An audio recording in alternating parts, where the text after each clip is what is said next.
Fife Flyers TV, sponsored by the Bay Hotel, Fife's premier wedding venue.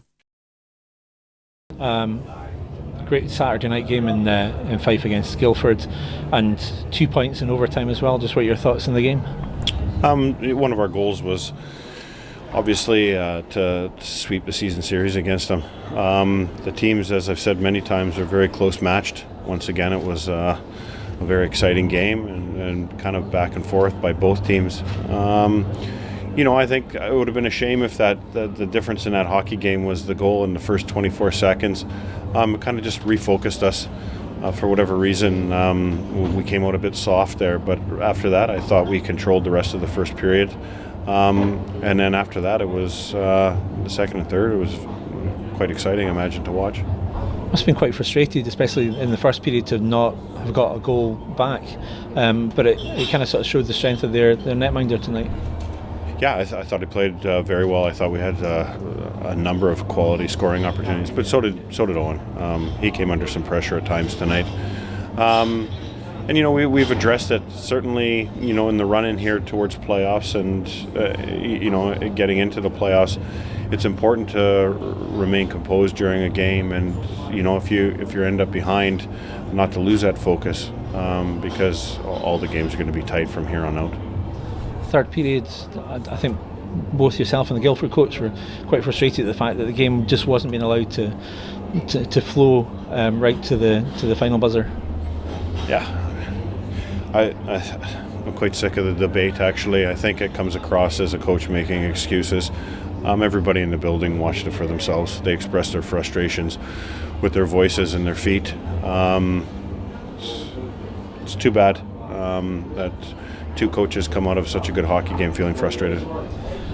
We get all the way through overtime and then into penalties, and we've got Shane Owen with a completely clean sheet tonight and 2 goals from the Flyers. So it was quite a decisive finish in the end.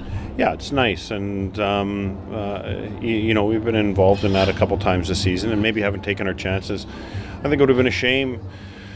I'm sure they feel the same, but it would have been a shame that we had a number of quality opportunities we didn't convert on tonight. I think that first period we had a 4-on-1, a 3-on-1, a couple 2-on-1s. It just wasn't dropping in. Their goaltender played really well, but the guys stayed patient, stuck with it, and that's a big result. That's a huge 2 points.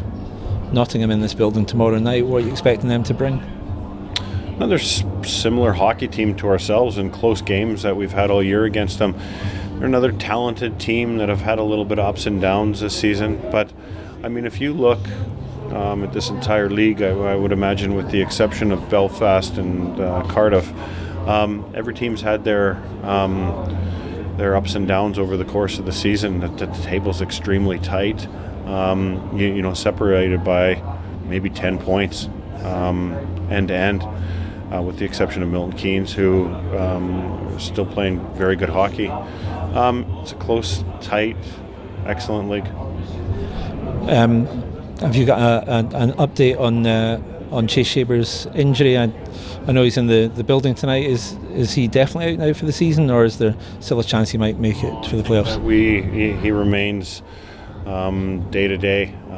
He hasn't been on the ice training with us or anything yet, so that's not a positive sign that we're going to see him in the lineup anytime soon. I think it would be wonderful to get a player of that caliber back in this lineup.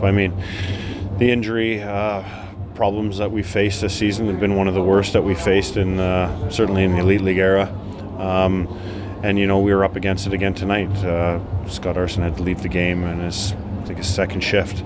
I thought our guys at the back end did a wonderful job.